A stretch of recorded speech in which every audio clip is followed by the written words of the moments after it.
그러니까 현장에서 많은 예비 창업자들을 상담하시잖아요. 네. 네, 사업하시는 분들도 이제 있을 테고 직장인들도 있을 텐데 이분들이 가장 많이 하는 얘기가 뭡니까? 요즘 트렌드랄까요? 네, 예비 창업자나 직장인들은 이제 창업을 대비하면서 뭔가 대박이 날 만한 상품 없을까? 좋은 상품 없습니까? 네. 아이템 어떤 게 좋습니까? 하는 그런 상품 위주로 질문을 하시고요. 이미 사업을 하고 계시는 분들은 좋은 상품을 이미 취급하고 있는데 어떻게 하면 이 상품을 팔 수 있습니까? 네, 판로를 좀 개척해 주십시오. 네. 판로를 개척하는 방법 좀 알려주십시오 하는 의뢰가 많습니다. 아. 네. 그 요즘 그 좋은 상품, 대박이 날 만한 상품 뭐가 있나요?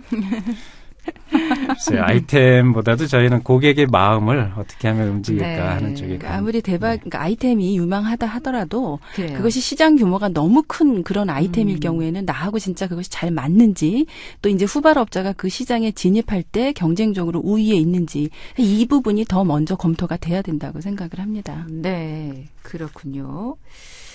자, 여러 가지 이제 컨설팅 사례들이 있을 텐데 이게 참 잘 될 수 있는데 하면 되겠는데 싶어서 이렇게 추천을 했지만 그 안타깝게 안 되는 그런 사례도 있지 않을까요?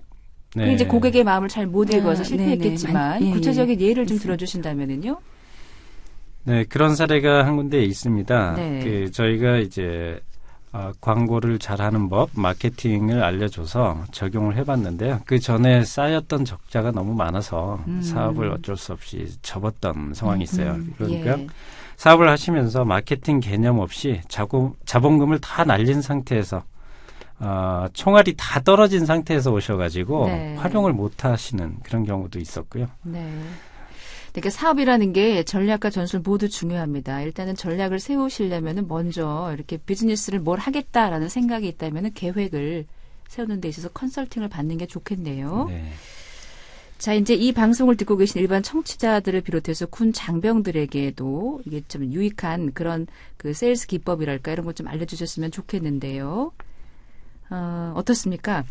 그 제대 군인 전역 간부 가운데 창업을 비롯해서 여러 사업에 관심 있는 분들이 많거든요. 근데 너무 늦지 않을까 주저하는 경우도 계시는 것 같아요. 네네. 예. 지금 비즈니스 환경이 너무나 빠르게 변하고 있고 또 경쟁이 갈수록 치열해집니다.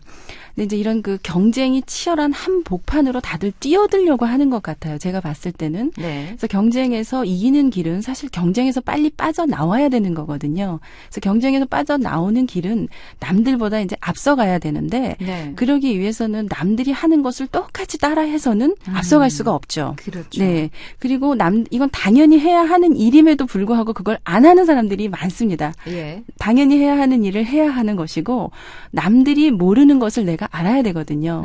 근데 그러기 위해서는 본인이 이제 무엇을 할 것인지 결정이 됐다 그러면 지금 하시는 일이나 앞으로 할 일에 대해서 집중적으로 좀 지속적으로 공부를 하시되 본업과 관련된 일을 한 70%그 부분의 정보 습득을 위해서 노력을 하시고 예. 나머지 30%를 이제 그와 보완하기 위한 연관된 이제 기타 뭐 상식이라던가 경제 흐름 이런 것도 참 중요하거든요. 네. 그래서 그런 부분의 비율을 본업의 70% 좀 더 비중을 두시고 그 나머지 부분을 30% 이렇게 조화롭게 나누셔서 정보 습득을 먼저 이렇게 좀 하셨으면 좋겠습니다. 그러니까 전역이나 제대를 앞둔 군인의 경우는 네. 그 시점이 돼서 이렇게 그렇죠. 맞닥뜨려 네네. 결정을 내리지 마시고 네. 그동안에도 30% 정도는 꾸준히 준비를 하라 이 네네. 말씀이시네요. 네네.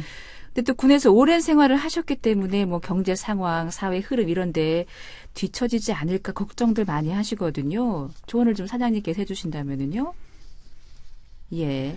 네, 그러니까 정보는 항상 귀를 열어둬야 되는 거고요. 네. 그 군대에서 조직 생활에 익숙해 있다가 사회 나오면 좀 창의적인 생각을 많이 하셔야지만 또 비즈니스 전쟁에서 승리할 수가 있는데 네. 그런 거를 미리 이제 전역하시기 전에 좀 공부를 하셨으면 좋겠습니다. 네. 이미 사업을 하고 계신 분들에게 도움을 주고 싶다면 특히 왜냐하면 항문진 사장님께서는 이순신 장군의 필승 전략 얘기 많이 하시잖아요. 예. 예. 네, 저는 그 역사학도인데요. 네. 이순신 장군은 임진왜란 당시에 그 막강한 전력을 갖춘 왜군들과 싸우면서 병력의 열세를 딛고 불리한 상황 속에서도 23전 23승이라는 승률 100%의 전쟁을 수행하셨는데 네. 그 이순신 장군의 상황이 지금 자본도 좀 부족하고 우수한 인재도 확보하기 어려운 소기업들, 특히 종업원 수가 30인 미만인 이런 열악한 환경에 있는 소기업 사장님들에게 귀감이 되지 않을까 해서 이순신 장군의 사례를 많이 들고 있고요. 네. 그 이순신 장군이 하기진 전법하고 정자진 전법 이런 이제 열세인 병력을 가지고 우세한 병사와 싸울 때 그런 전법들이 있지 않습니까? 그런 네. 거를 또 저는 나름대로 소기업들 경영자들에게 그러한 전법을 변형을 해서 경영 전략으로 전수를 하고 있습니다. 예. 네. 그게 좀 이제 이렇게 말씀해 주시니까 네. 전법이 중요하다. 근데 그것을 구체적으로 우리가 사업에 어떻게 적용을 해야 되는 것인지 네. 간단하게 좀 정리해 주십시오. 네, 그래서 상품도 이 소기업들에서 할 수 있는 상품 전략이 있습니다. 상품의 네. 폭을 좁힌다거나 또는 영업 지역을 한정을 한다거나 고객층을 한정을 해서 경영력을 집중한다. 네. 이순신 장군이 썼던 전투력을 집중하는 방법하고 네. 비슷하게 접목을 할 수 있는 거죠. 그래서 작은 회사도 경영 전략만 잘 구사하면 네. 반드시 성공할 수 있다. 이순신 장군이 백전백승했듯이 예. 전략이 중요하다는 거를 전수하고 있습니다. 알겠습니다. 그러니까 정말 이렇게 30인 미만 중소기업 같은 경우는요, 어떻게 보면은 뭐 이렇게 자본이라든가 또는 인력이라든가 이렇게 열악한 상황이지만 집중할 수 있는 분야를 개발을 해서 네, 사업을 맞습니다. 하시면은 성공할 가능성이 높다라는 네, 겁니다. 자, 끝으로 이 방송을 듣고 계신 분들이 그 장병들도 계시고요. 청취자 여러분들께 사업을 준비하는 분들에게 이 말씀 꼭 해주시고 싶다라는 게 있다면요. 네. 네. 창업을 하면 모두가 비즈니스 약자입니다. 약자는 자본과 인재가 부족한 상황에서 강자들과는 180도 다른 차별화 전략을 써야 되는데 네. 이순신 장군처럼 모든 비즈니스에서 성공하기 위해서는 좀 이런 차별화된 교육도 받으셔야 되고 마케팅도 좀 차별화된 실전 마케팅을 배우셔야 될 것 같습니다. 네. 자, 그리고 중요한 거, 뭐, 장병들도 그렇고, 전역이나 제대를 생각하고 계신 군인들이라면은요, 미리미리 이 준비를 해야 된다는 것도 기억하시기 바랍니다. 오늘 바쁘실 텐데 나와주셔서 감사드립니다. 네네. 네, 감사합니다. 고맙습니다. 말씀 잘 들었습니다. 고맙습니다. 국방초대석 오늘은요, 중소기업 실천 마케터로 활동하고 계시는 주 비즈노 컨설팅의 황문진, 조기선 부부를 만나봤습니다. 너와 내가 짊어진 젊은 날의 열정아 이 땅 위에 밝은 빛으로 가슴에 피어라 KFN 국군방송